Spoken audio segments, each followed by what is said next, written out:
Bien-aimés, nous voici encore une fois de plus dans cette route de l'information pour parler de la part du Seigneur.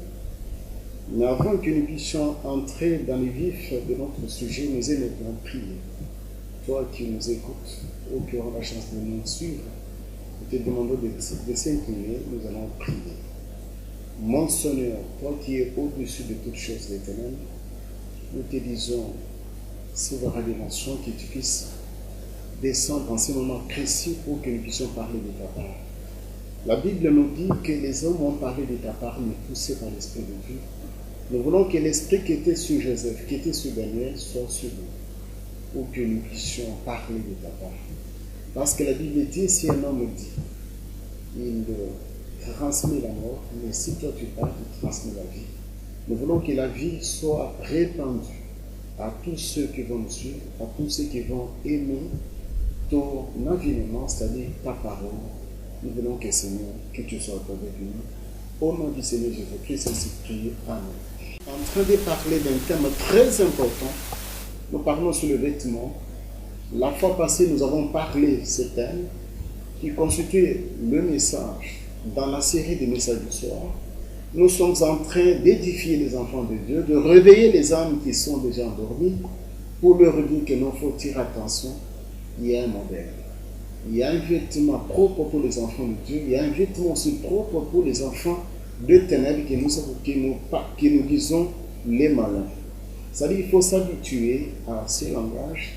Nous allons utiliser des termes codés pour typifier ceux qui sont de l'autre côté et pour typifier ceux qui sont dans la bonne direction, c'est-à-dire dans la bonne voie. La fois passée, nous avons parlé de vêtements, mais nous avons mis beaucoup l'accent sur les côtés positifs. C'est-à-dire nous avons beaucoup parlé sur le vêtement blanc pour dire aux hommes qu'il faut aimer porter les habits blancs. Et nous avons catégorisé qu'il y en a plusieurs. Et je pense qu'aujourd'hui, nous allons achever ce message qui constitue la continuité des séries des messages du soir. Nous sommes en train de décortiquer, de parler sur le vêtement. Aujourd'hui, nous allons aborder l'aspect négatif. C'est-à-dire, nous allons montrer que du côté de Dieu, il y a le vêtement que Dieu aime, qu'il préfère que ses siens puissent porter ces habits-là, puissent, n'est-ce pas, refléter son image. Parce que la fois passée, nous avons dit que les vêtements, dans d'autres termes, symbolisent quelque chose. Sur le plan spirituel, le vêtement symbolise les œuvres. Et parmi les œuvres, il y a des mauvaises œuvres et les bonnes œuvres. Les bonnes œuvres de sang, c'est ce qu'on appelle le phalin, les habits blancs. Et si nous voulons rafraîchir votre mémoire pour vous dire que lorsqu'on parle de vêtements blancs, il faut se mettre en tête que ce sont les œuvres justes de saints. Ça, nous voyons ça dans les livres d'Apocalypse, nous avons déjà parlé, nous avons déjà fait référence la fois passée. Aujourd'hui, nous allons parler beaucoup sur le vêtement du côté négatif. Ici, nous allons parler au moins de 3 catégories de vêtements. Nous allons parler de vêtements qu'on appelle les vêtements étrangers, qu'on ne peut pas retrouver parmi les enfants de Dieu.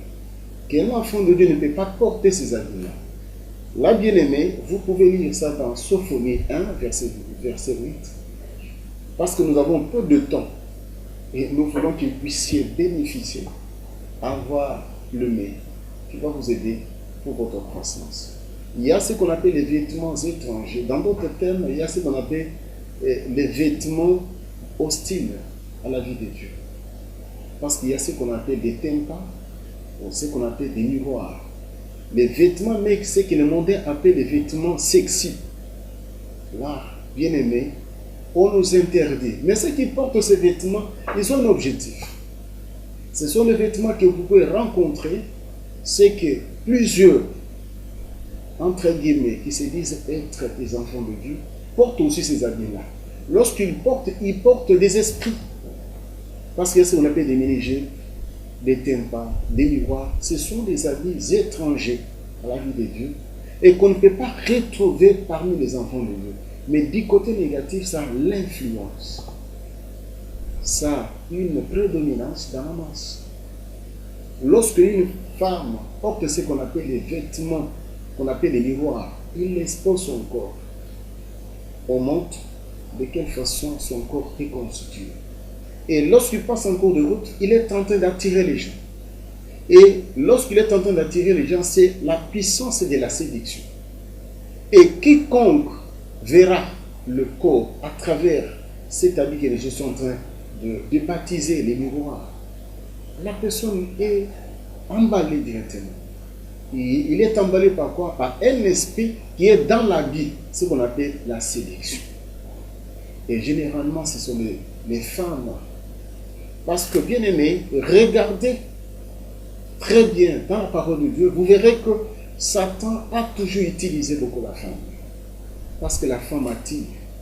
Même dans le jardin d'Éden, celle qui était séduite, c'était la femme. Pourquoi?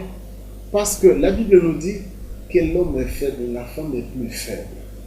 Donc l'ennemi sait de quel côté il peut se pencher uniquement pour attirer. Et pour le moment, bien aimé, laissez-moi vous dire que l'ennemi, notre adversaire, utilise beaucoup les sexes. Et lorsqu'il utilise les sexes avec les habits, c'est ce que nous appelons les habits étranges. Bien aimé, si toi qui s'est dit, qui se déclare être un homme de Dieu, être dans la bonne voie, non, il faut mettre de côté ces habits étranges. Ici, je vous ai donné seulement deux catégories. Il y a les habits qu'on appelle des tempas, il y a les habits qu'on appelle des miroirs. Israël autrefois portait ces habits. Et ça a créé de remous du côté de notre Seigneur. Et notre Seigneur n'était pas du tout content avec les comportements d'Israël. Ésaïe a pleuré. Et Israël, les jeunes filles d'Israël, ont porté ces habits qui ont scandalisé pas mal de gens. Donc, lorsque une femme porte ces habits, qui se disent que non, elle a porté des habits étrangers. Et dans ces habits, il y a des esprits. Bien aimé, lorsqu'on vous parle de la séduction, c'est avec les vêtements. Vous pouvez voir une belle fille qui a des jambes présentables, mais elle doit cacher ça pour le Seigneur, pour celui qui va la prendre en mariage. Mais lorsqu'il est en train d'exhiber avec des lignes, ce sont les habits étrangers. Lorsqu'il est en train de montrer ses sous-vêtements pour exposer ça à la face du monde, ça devient des habits étrangers. Bien aimé, il faut tirer attention avec ça. Si toi qui nous écoutes, peut-être on t'a parlé différemment, peut-être on te dit que c'est la mode, peut-être on te dit non, tu seras vieux, tu seras démodé. Non, ce sont des habits étrangers que vous devez éviter. Ce sont les habits que l'ennemi utilise pour avoir aussi des armes. Donc nous avons des visions. Le Seigneur, il veut aussi arracher les armes de la guerre, du feu qui viendra dans la suite du temps. Il utilise aussi toujours les hommes. Parce que le centre de toutes choses, le socle même, c'est l'homme. Satan, il a besoin de l'homme. Dieu, il a besoin aussi de l'homme. Mais Dieu, il a besoin aussi de vêtir l'homme dignement, d'une façon décente. Et Satan ne veut pas que l'homme puisse, n'est-ce pas, porter les habits d'une façon décente. Et il donne ce que nous appelons les habits étrangers.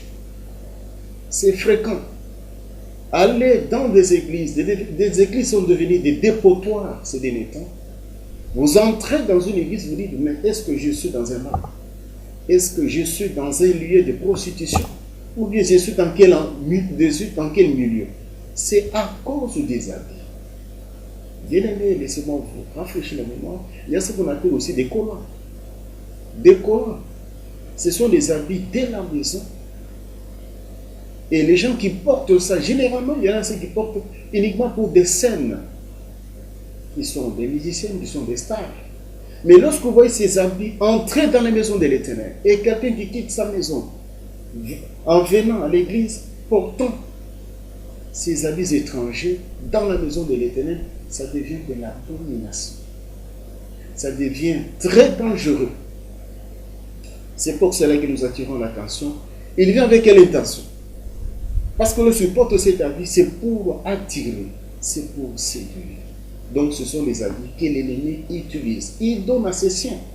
Il donne à ses émissaires pour qu'ils aillent dans des coins, dans des lieux pour arracher les âmes. Parce que le Seigneur, il a besoin des âmes qui seront sauvées. Et Lucifer, il a besoin des âmes qui vont aller aussi à la perdition. Bien-aimés, retenez, c'est un élément très important, les habits étrangers que vous devez éviter. Si vous voyez quelqu'un venir dans votre assemblée avec ces habits-là, il faut l'interdire de ne pas entrer. Bien-aimés, nous devons avoir le courage, nous devons dénoncer les mal, nous devons condamner les œuvres infructueuses des ténèbres. Bien-aimés, nous vous demandons, au nom de notre Seigneur Jésus-Christ, n'est-ce pas, même si nous restons 2, même 3, même 4 dans une église, bien-aimés, laissez-moi ouvrir une parenthèse. Notre Seigneur, il n'est pas majoritaire, il est minoritaire. Parce que la Bible dit qu'il n'y a qu'un tiers qui va entrer. Bien-aimés, si vous êtes en harmonie avec les très hauts, vous le verrez ce jour-là. C'est pour cela notre souci, qui est le souci de notre Seigneur, que vous soyez propre pour y entrer. Bien-aimés, nous attaquons notre élément très important toujours dans la série des vêtements. Du côté négatif, ce sont les vêtements des prisonniers. Bien-aimés, ça, ce sont les hommes. Bien-aimés, lorsque vous êtes capturé par l'ennemi, il te donne un habit. Et tu as le droit de refuser. De ne pas être un prisonnier. Bien-aimé, Satan capture aussi les gens. Il leur donne aussi les habits. Lorsque tu entres dans une prison, la première des choses qu'on fait, on te ôte tout d'abord les habits que tu portes, on te donne les habits de prisonnier. C'est ce que vous devez refuser. Mais pour refuser, il faut sortir. Il faut se débarrasser de l'ennemi. Il faut refuser de ne pas porter ces habits. Il a ces habits-là. Bien-aimé, si vous lisez dans le livre d'Actes des Apôtres, vous allez voir que notre bien-aimé, il était enchaîné, il était dans une prison. Ici, je fais allusion à notre bien-aimé Pierre. La Bible dit qu'il était enchaîné, mais on avait ôté ses habits et les souliers. C'est-à-dire qu'on lui avait donné d'autres habits. Il n'était pas nu. Parce qu'il était prisonnier, bien-aimé. Ça, nous pouvons lire. Nous pouvons lire uniquement pour les habits dans 2 Rois. Je lis pour vous.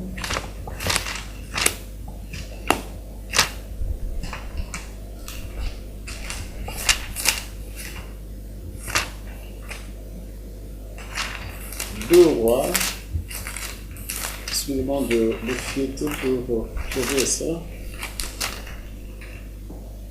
Nous sommes dans 2 Rois, chapitre 25. Nous lisons le verset 29. Qu'est-ce qu'on nous dit? Il lui fit quitter ses vêtements de prisonnier et l'admit à prendre jusqu'à la fin de sa vie ses repas à sa table. Ici, bien-aimés, nous sommes en train de parler que les gens, lorsque l'ennemi l'enchaîne, met la main sur toi, automatiquement il te donne un habit. Et c'est avec cet habit que ceux qui ont la vision interne, ceux qui sont des aigles, et même ceux qui sont aussi de vautours, ils ont cette capacité de voir très loin. Lorsque tu passes, tu dis non, cet homme c'est un prisonnier. Je vis, il a l'habit. Bien aimé, nous devons refuser ces habits. Ces habits qu'on donne gratuitement par l'ennemi. Tu peux croire que tu es bien, mais en réalité, vous êtes un prisonnier. Vous savez, un prisonnier n'a pas la liberté. Il est privé de liberté. Il ne peut pas manger ce qu'il veut. Il ne peut pas se réjouir. Il ne peut pas se déplacer. Il est enchaîné. Il est immobilisé dans un endroit. Ah, c'est ce que nous refusons l'ennemi. Parce que lorsque vous avez cet habit, même en cours de route, quelqu'un te reconnaît. Il dit non, c'était prisonnier. Tu ne peux pas fuir. Si tu fuis même dans une maison, tu arrêtes, tu dis non, tu dois entrer dans la prison. Bien-aimés, nombreux sont entraînés, condamnés, obligés à rester dans cet état. Et nous nous disons non. C'est pour cela que nous disons, bien-aimés, regardez ton état. Tu peux croire que tu es bien. En réalité, tu es prisonnier. Tu as un habit que tu dois déposer, que tu dois refuser. Au nom de ces autres, tu dois refuser cet habit. Et nous sommes en train de dire, bien-aimés, vous allez voir votre vie. elle est très compliquée. Votre vie est émaillée des échecs, de beaucoup de choses. Donc il faut se poser des questions, il faut réfléchir. Comment y a les telles œuvres dans ma vie? Est-ce que je ne suis pas un prisonnier? Il faut consulter l'Éternel. Il faut interroger l'esprit pour que vous puissiez comprendre effectivement qu'est-ce qui m'arrive. Pourquoi je suis dans cette situation? Est-ce que je ne suis pas un prisonnier? Un prisonnier, il est limité. Il est complètement limité. Et quiconque te regarde, il te voit avec des habits des prisonniers. Bien aimé, c'est ce que nous refusons. Nous disons aux hommes de refuser ça. Même si on vous a infligé, même si c'est une sanction de la part de l'ennemi, mais vous êtes capable parce qu'il y a celui qui a vaincu, celui qui est assis à la droite de Dieu, celui qui est puissant, celui qui est le merveilleux, le redoutable lion, indomptable de la terre de Juda. Il peut changer votre situation. Il peut ôter la vie des prisons. Bien aimé, vous avez le droit de refuser ce qu'on vous impose dans les négatifs. De refuser ce que l'ennemi est en train de vous infliger en ce moment précis. Je sais que les hommes sont vraiment troublés. Il fait ça, c'est pour vous attirer. Il fait ça pour vous montrer que vous êtes limité. Il fait ça pour vous dire que non, Dieu n'est pas là. Moi, je suis là. Suis-moi. Non, il faut refuser. Et comment refuser? Il faut s'interroger tout d'abord pour connaître. Connaître son identité. Connaître ce qui t'arrive. Et la provenance. C'est poser des questions. Bien aimé, notre vie, nous devons nous interroger chaque jour. Est-ce que réellement je suis un enfant de Dieu? Si vraiment tu es un enfant de Dieu, il y a des habits pour les enfants. Il y a aussi les habits aussi pour les enfants des ténèbres. Ah, bien aimé, nous allons parler de là. Il y a les habits pour les enfants de ténèbres. Leurs habits, bien aimé, j'anticipe, leurs habits, c'est ce qu'on appelle les habits sales. C'est très sale. Bien aimé, quelque chose qui sont dans la sorcellerie, dans la franc-maçonnerie, dans la rose-croix, dans toutes ces histoires-là, celui qui est spirituel, celui qui a les yeux de l'aigle, celui qui voit, parce que la parole de Dieu, c'est voir, c'est entendre, c'est sentir. Si tu n'entends pas, si tu ne vois pas ça, c'est très difficile, bien aimé. Ceux qui voient, ils te diront que le bien aimé, tu es très sale. Tu peux être bien vêtu. Mais lorsqu'on dit l'homme qui est sale, l'homme qui porte des habits sales, ce n'est pas l'homme extérieur, c'est l'homme intérieur. Ah, bien aimé, laissez-moi ouvrir une parenthèse. Bien aimé, il y a 3 dimensions de l'homme. L'homme, c'est une maison en 3 pièces. Il y a le corps, il y a l'âme et l'esprit. L'âme et l'esprit forment un tout, ce qu'on appelle l'homme intérieur. C'est celui-là qu'on impose généralement. Et c'est celui-là qu'on donne les habits. Ce que les hommes ne voient pas. C'est pour me dire, sont ceux qui sont de l'autre côté. Ils ont généralement des habits très simples. Satan ne peut pas te donner des habits propres. Non. Les habits propres, c'est pour les enfants de Dieu. Et ceux qui sont de l'autre côté, du côté négatif, ils ont que des habits très sales. Ah, bien aimé, laissez-moi ouvrir une parenthèse.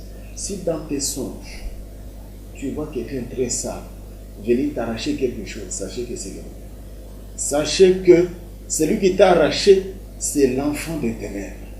Qu'il faut chercher par tous les moyens, récupérer ce qu'on t'a chipé. Bien aimé, c'est très important. Ici, vous allez comprendre, parce qu'il y en a qui veulent donner des leçons d'interprétation des songes. Non, ici, c'est la parole de Dieu qui interprète. Ce n'est pas moi. Mais la Bible nous dit que les habits sales, c'est l'image de l'iniquité, l'image des péchés. Que quelqu'un, il est couvert des péchés, il est couvert de la honte, il est couvert d'iniquité. En ce moment, les gens voient, il est très sale. Et non le corps, même les habits. Bien aimé, il faut éviter ça. Si vous êtes un enfant de Dieu, il faut chercher. Et il faut s'examiner, il faut s'interroger. Est-ce que les habits que l'homme intérieur porte, ce sont des habits propres ou bien ce sont des habits très sales? Si c'est très sale, il y a la main noire. C'est pourquoi nous avons intitulé du côté négatif ce soir. Pour te montrer, pour cette intervention pour te dire que non, attention, l'ennemi veut imposer par la force te donner des habits très simples. Bien-aimé, tu as droit de refuser. Il y a un homme dans la parole de Dieu, nous allons lire. Nous sommes dans le livre de Zacharie. J'ai lu pour les bien-aimés, Zacharie 3. Nous lisons verset 3. Nous lisons aussi verset 3. Or, Josué était couvert d'habits très sales. Il se tenait devant l'ange. Et l'ange s'adressa à ceux qui se tenaient devant lui et leur ordonna: ôtez-lui ses vêtements sales. Bien-aimé, ici on nous montre qu'il y avait un homme de Dieu. Cet homme servait le Seigneur. Mais l'ennemi lui avait déjà imposé. Lui avait déjà donné les habits très sales. C'est-à-dire que c'est pour le déclasser complètement dans les sacerdoces de Dieu. Bien-aimé, tu ne peux pas servir le Très-Haut avec les habits très sales. Non, c'est impossible. S'il t'aime comme il t'aime aujourd'hui, comme il veut que tu puisses comprendre ces choses, il va ôter ses habits. Bien-aimé, je te dis, c'est à toi d'accepter. C'est à toi de désirer, d'aimer, d'être, n'est-ce pas, dépouillé des habits sales. Parce que les habits sales, c'est l'ennemi qui nous impose. C'est l'ennemi qui veut que ceux qui sont dans la maison de l'Éternel ne puissent pas avoir des habits propres, les habits sales. Ici, bien-aimé, je suis en train d'effleurer plutôt ces sujets très importants parce que nous avons peu de temps. Mais nous voulons que tu puisses profiter de ce temps bien-aimé, pour ôter ces habits-là. Ces habits très sales. Bien-aimé, il faut ôter ces habits-là. Et toi-même, tu ne peux pas le faire. Parce que nous voyons Josué, il était un grand prêtre. Mais en réalité, il n'était pas propre. Ça, c'est le Très-Haut qui a demandé. Bien-aimé, nous voulons la providence de Dieu, l'intervention de Dieu, la main de Dieu, les secours. C'est lui qui envoie ses anges pour te dépouiller des habits très sales. Mais pour qu'il puisse le faire, il faut la volonté personnelle, la volonté qui vient de ton corps, pour que les Seigneurs puissent, n'est-ce pas, t'ôter des habits très sales. Bien aimé, les habits très sales, ce sont les habits de l'ennemi, parce que dans leur camp, ils sont très sales. Ils aiment des saletés. Et ils aiment être dans l'opprobre. Ils aiment demeurer dans ces histoires. Mais le Seigneur te dit non, on ne t'impose pas. Il faut qu'on puisse ôter. Bien-aimé, je sais que tu le suis. Je sais que tu aimes ça. Mais je sais que tu vas désirer. Lorsque tu vas suivre ce message, mets-toi à genoux, prie le Seigneur, demande au Seigneur qu'il non, je suis pressé. Même les habits que j'ai dans mon fort intérieur, ce ne sont pas les habits propres. Les habits qu'ils sont en train de parler, ce sont les œuvres. Ce ne sont pas les œuvres des justes. Les œuvres de ténèbres. Les œuvres des enfants de la rébellion. Les œuvres des enfants perdus. Non, vous devez refuter. Vous devez, n'est-ce pas, refuser ça pour que les Seigneurs puissent te donner des habits propres. Bien-aimés, nous allons attaquer notre élément très important, ce sont les habits rouges. Ah, bien-aimé, l'ennemi, il aime ces habits-là. Les habits rouges, parce que dans le monde de ténèbres, en général, parce que dans le monde des ténèbres, il y en a plusieurs compartiments. Quel que soit, vous êtes dans Maïkari, vous êtes dans le Seka, vous êtes dans la sorcellerie, vous êtes dans la franc-maçonnerie, ce sont les gens à la quête du sang. Ce sont les gens qui versent le sang. Et quiconque verse le sang, il n'a pas les habits propres, il a les habits rouges. Pour montrer que c'était le vengeur du sang, quelqu'un qui cherche le sang. Bien aimé, dans le monde des ténèbres, lorsqu'ils veulent se recueillir pour implorer leur Dieu, ils portent quelques habits. Bien aimé, il faut tirer attention là où tu es, parce qu'il y a des églises qui ont leurs propres habits. Ils veulent s'identifier à ces habits-là. Ah, bien aimé, il faut tirer attention. à partir des habits, les démons peuvent descendre. Parce que c'est la cérémonie. Et celui qui porte les habits, il porte même les esprits. C'est pour cela, pour vous dire, bien aimé, ceux qui sont de l'autre côté, du côté négatif, ce sont les gens qui cherchent à sucer le sang, à boire le sang. Et comme ce sont les gens, des buveurs du sang, ils ont des habits rouges. Les habits rouges. Vous allez voir les autres qui font des cérémonies avec ces habits, avec des bougies rouges. Bien aimé, ici, là où tu es, il y a de telles pratiques. Non, bien aimé, il faut tirer attention. Bien aimé, il y en a ceux qui séduisent des églises, des réveils. Oh, bien aimé, c'est déplorable. Regardez mais ça, les gens qui portent. Laissez-moi vous dire, bien aimé, il y en a ceux qui portent des habits noirs. Couleur noire symbolise deuil, le malheur. Bien aimé, mais il y en a ceux qui portent, ils vous disent que non, ce sont des habits sacerdotaux. Non, bien aimé, ce n'est pas ça. Il y en a ceux qui portent des habits rouges pour faire des cérémonies. Non, bien aimé, ce sont des habits du côté négatif de Lucifer. Parce que Satan lui-même, il est revêtu de ses habits. Rouge symbolise aussi le sang. Bien aimé, vous allez voir que même notre Seigneur lui-même, lorsqu'il cesse d'être un agneau, il devient les lions, indomptable de la tribu de Juda. Ça c'est dans les livres de Ésaïe 63, de 1 jusqu'à 3. On dit, qui est celui-là qui vient de Bosra avec les habits rouges? Oh, notre Seigneur portera aussi les habits rouges. Mais quelle période? Quel temps? La Bible nous dit que c'est lorsqu'il viendra pour prendre possession. En ce moment-là, il ne sera pas l'agneau. Il sera le lion, indomptable de la tribu de Juda. Bien aimé, la Bible nous dit qu'il sera revêtu des habits teints de sang. Ça, c'est l'Apocalypse qui le dit, Jean qui nous parle. Mais par contre, le prophète Ésaïe nous dit, qui est celui-là qui vient de Bosra avec les habits rouges? Il dit que c'est moi l'Éternel qui avait promis le jour de ma vengeance. Le Seigneur viendra pour te venger de l'ennemi. Ça sera dans la suite du temps. Mais lorsqu'il viendra, comme il viendra comme les lions pour dévorer, il sera revêtu des habits rouges. Mais le côté positif aussi utilisent parce qu'ils sont là pour nous contraindre, pour nous donner des soucis, pour nous agacer, pour nous terrasser. Ils ont besoin du sang des saints. Parce que la Bible dit que j'ai vu les hommes qui étaient décapités sur l'autel, qui criaient.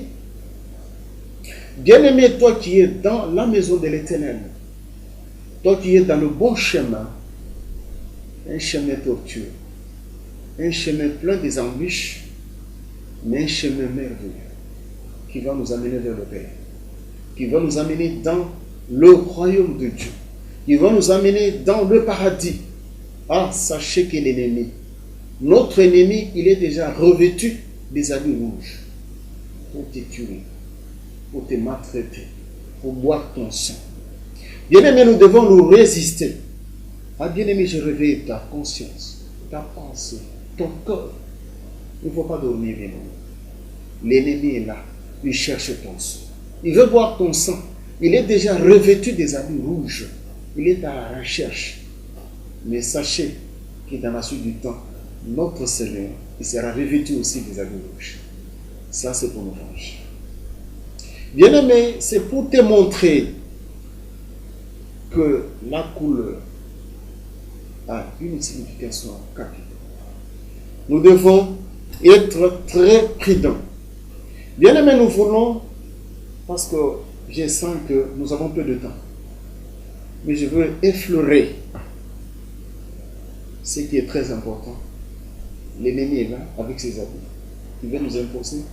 Mais toi, en tant qu'enfant de Dieu, vous devez être revêtu des habits royaux. Bien-aimé, laissez-moi ouvrir une parenthèse. Bien-aimé, il y en a deux catégories de princes. Physiquement, il y a des princes de la lignée de tel ou de tel. Mais sur le plan spirituel, nous sommes des princes. Parce que notre Père, celui qui est assis sur le trône, on l'appelle le roi des rois, le Seigneur des seigneurs. Et toi qui le suis, vous êtes un prince. Et dans la parole de Dieu, on vous dit qu'il y a des habits destinés pour des princes, des peuples, des habits valeureux, des habits qui vont vous donner, n'est-ce pas, du poids, de la valeur. Bien-aimé, il faut préférer se respecter dans la société, dans la famille, dignement, parce que ce sont les œuvres.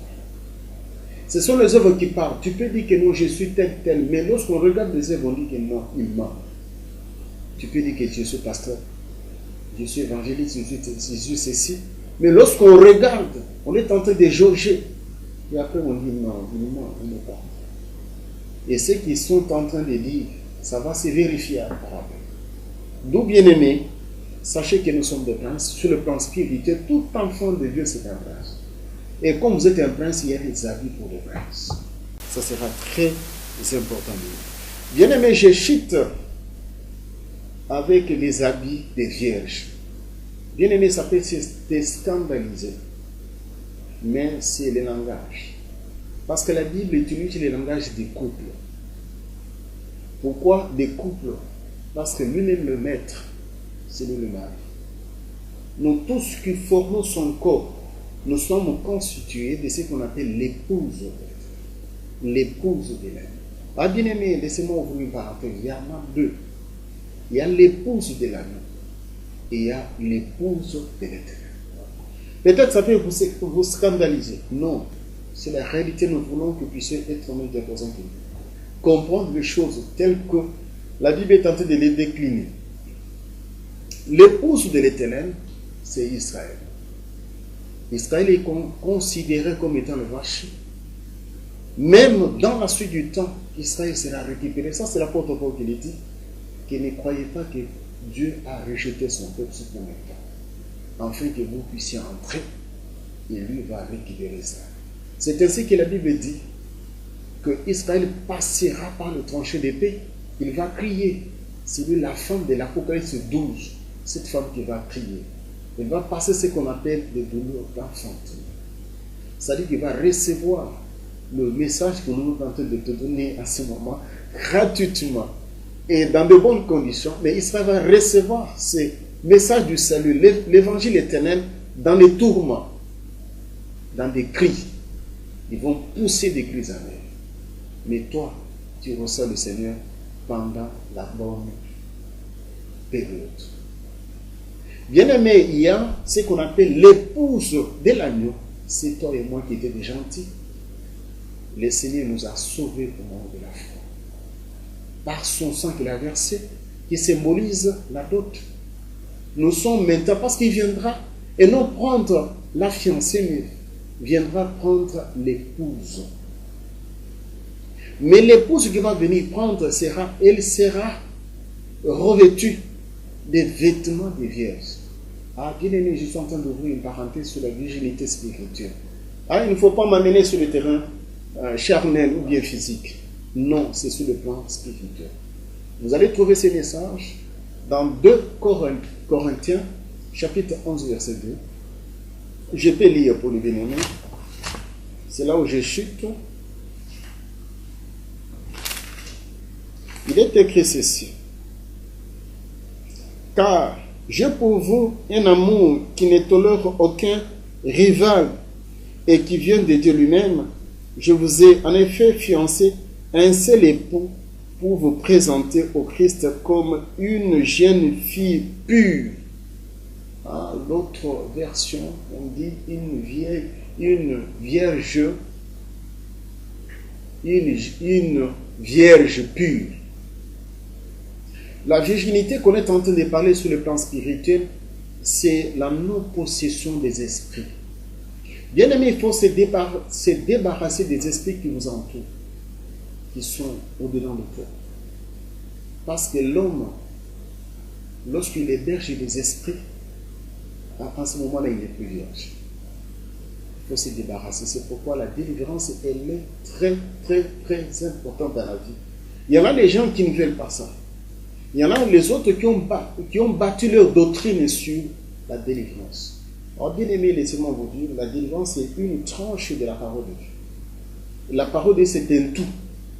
Il faut que l'homme soit réellement suffisamment enseigné pour qu'il puisse croquer les mains délicates, qu'il puisse parvenir à la statue parfaite de Christ, être au grand complet. Parce que Dieu viendra prendre celui qui est déjà au grand complet. C'est-à-dire qu'il faut être une vierge pure et une vierge là de vêtements. En Israël, il y avait des vêtements pour des vierges. Pour des vierges. On regarde le nom, celle-ci, c'est une vierge. Bien aimé, j'aimerais que vous puissiez aussi s'approprier, s'intéresser à ça. Ça sera très important pour toi et pour moi. Parce que nous sommes en train de faire le travail de Dieu. Nous voulons réellement gagner les âmes. Nous voulons éclairer les uns et les autres pour que vous soyez dans le bon chemin. Bien aimés, nous voici arrivés à la fin de notre message. Un thème très important, mais vu le temps, parce que c'est immédiat. Un thème très important, le vêtement. Nous avons esquissé ça sur des aspects négatifs et positifs. Nous avons parlé de positifs pour dire aux gens, aux hommes, qu'il faut porter des habits blancs. Ce sont les fins là, les bonnes œuvres justes de ça. Et nous venons de chuter pour refuser les habits de l'ennemi, les habits sales. Pour refuser ça, les habits des prisonniers, pour refuser ça, et les habits étranges. Mais au contraire, de se vêtir des habits royaux et des habits de vierge. Bien-aimé, incline-toi, nous allons conclure. Mon Seigneur, tu nous as donné ce temps dans cette autoroute de l'information pour transmettre le message. Je sais que ça va toucher le cœur de plusieurs. Mais permets que cette parole puisse germer dans le cœur. Mon Seigneur, chacun, là où il est, lorsqu'il va entendre cette parole, que ça puisse bouleverser sa vie. Ça puisse changer, apporter un plus dans leur vie. Au nom du Seigneur Jésus-Christ, je sais prier. Amen. Que mon Seigneur et que votre Seigneur puisse vous bénir.